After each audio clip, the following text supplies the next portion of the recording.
I suppose you have noticed in front of the Kommendantur a small park-like, beautiful alleys, colored bushes, a fountain there. There was an engine mounted inside pumping water. It looked beautiful when they were marching the prisoners through this alley. They would look at each other and say, "Where are we? Such a nice place, it cannot be too bad." But when they reached the other gate, they saw what was behind the wires. And there was the real hell. I'm going to take you there. And showing you the exhibitions, I'll try to explain why people were dying so quickly in this camp. As I said, it was not an exterminating camp, and yet so many casualties, so many people died here. If you would have any questions concerning the subject, do not hesitate, you can ask me. If I don't know the answer, I'll admit it. All right? Cases of the first victims in this camp. Those Polish priests, January and March 1940, they brought 89 men from Gestapo in Gdańsk straight to Stutthof and to the forest. They shot them and buried in common graves. The priests? They shot the priests?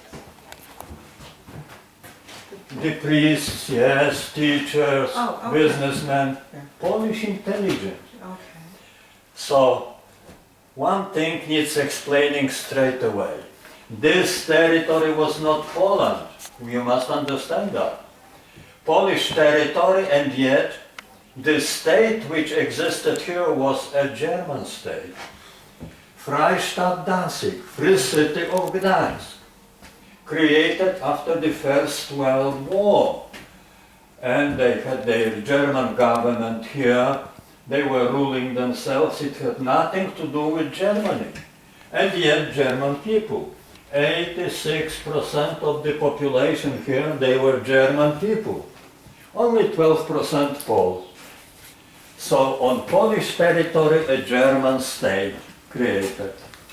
Because not many people know that before the First World War, Poland as a country did not exist for 123 years on European maps, occupied by Russia and Germany from both sides.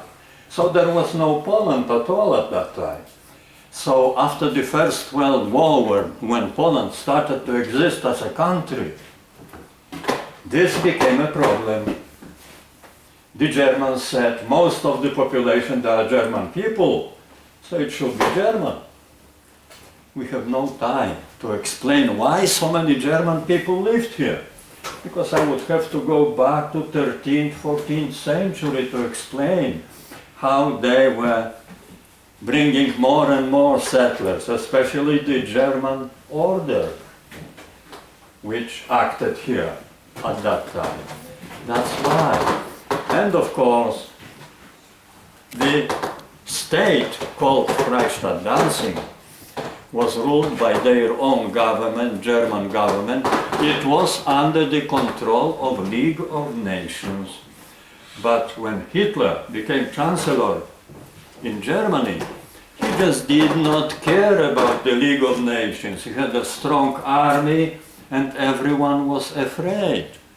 So that's why all those bad things started here, and the Second World War also started here outside the Gdańsk, Westerplatte. Let's enter the next room, please.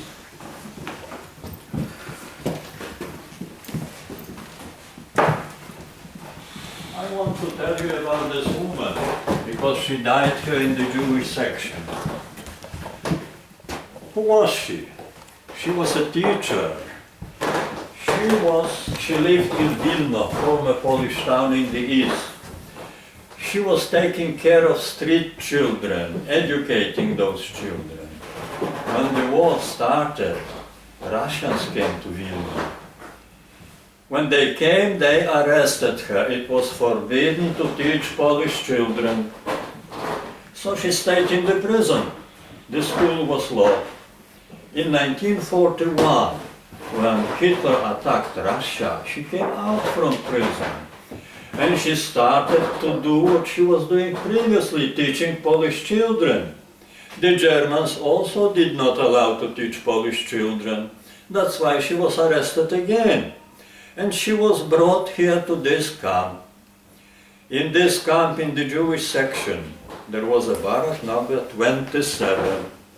Barrack in which they kept prisoners who were infected with a very dangerous illness, typhus. Those who were infected had to die. In the camp conditions, no chance to survive. Everyone avoided that barrack, everyone wants to leave. She volunteered to go there and help those ill people. She knew she would die. All her life sacrificed for others. I'll put it this way. Today we need such people who would see others around. We also have a dangerous illness, selfishness. That's why such people are needed. Before I take you out from this room, under the glass there, you will see a piece of bone from the first victims in this camp. You will see where the bullet went to. How old was this young woman? How old was she? Oh, she was 46. Rodzinska, her name. So young. She was a Dominican. You can see where the bullet went. And she died here, and she was buried. Her body was burned in the forest here together with other bodies. Easy to recognize what it is. Beds of boots and shoes. But even children know shoes don't walk by themselves. Brought on human feet, but the people never left the camp. Looking at this, it is easier to understand how many is it? 65,000 of human beings. So many people died here. But take a closer look. How small that boot was. What does it tell us? Young people. As a rule, they did not keep children in Stuthof. But at least 3 times, groups of young people were entered this camp. First group, Polish boys from Gdynia. The end of the second week of the war, they brought 1,500 men from Gdynia. Among them, boys also, 15, 16 years old.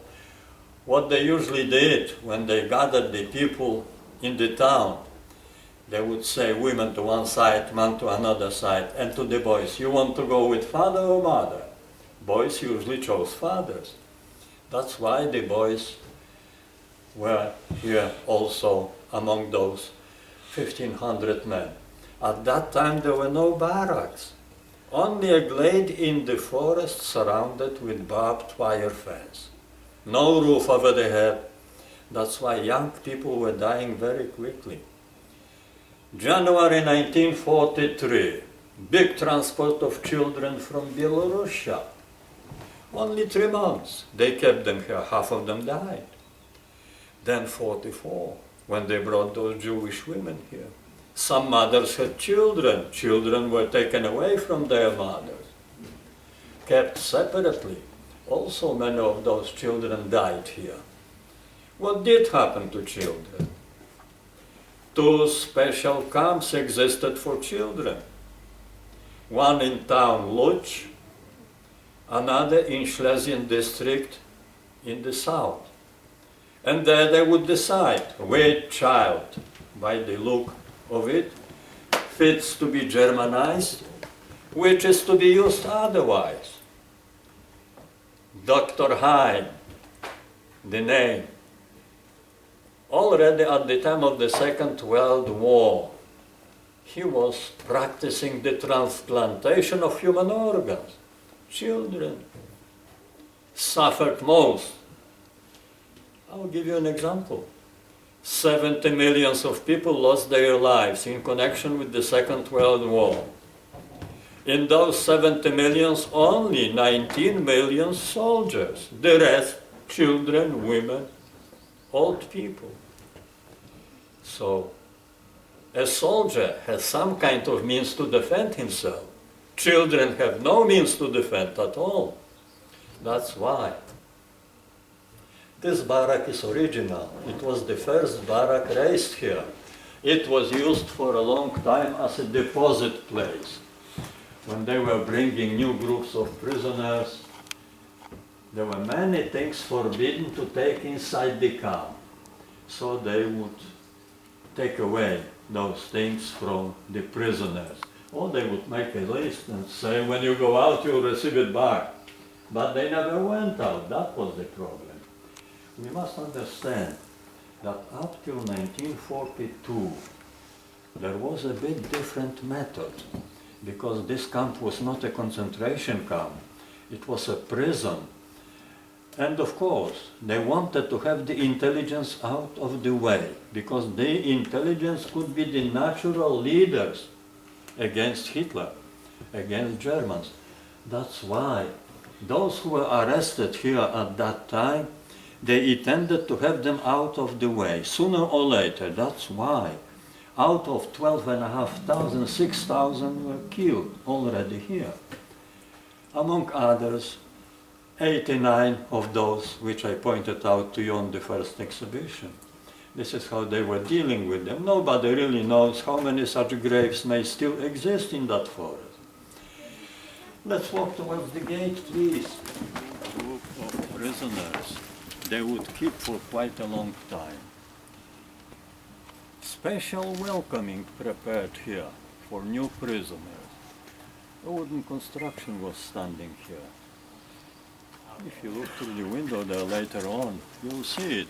There is a reconstruction of that. Everyone had to lie down on it. 15 slashes with a ladder page. On the back side they were beating them. Why did they beat them? It was to prove to them that there is no law that would stand for a prisoner.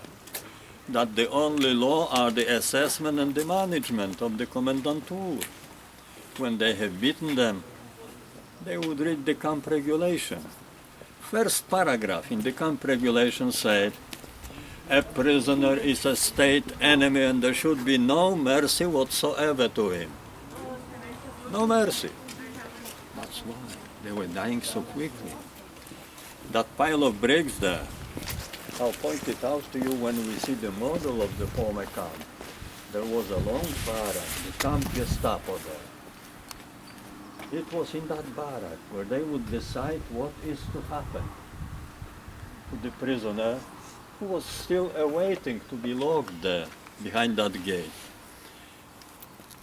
Already there in that barrack they would stamp a special sign on the documents that the man is to die here, not to leave the camp alive.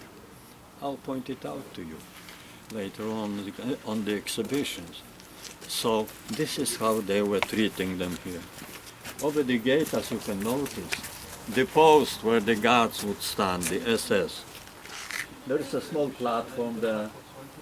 On that platform, flashlights, machine gun, two assessment, similar turrets on each side there.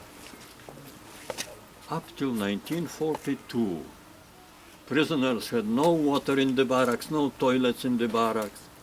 Furthermore, they were not allowed to come out from the barracks without the permission of the guard there. And yet the toilet, it was a ditch in the ground in the middle of the camp. They had to come out. So you can imagine how it was done. The prisoner would stand there in the doorway and call to the guard, Herr Wachmann, showing him, I want to go there. The Wachmann would make a sign with the hand, meaning he is allowing him to go. When the prisoner was running to that ditch in the ground, suddenly a shot was fired. The man was killed. They were playing games like that. They just did not care how many people they would kill. As I said before, they wanted to have them out of the way altogether. This story concerns my family. My wife's uncle was shot like that. So this is only an example. Many of them had to die like that.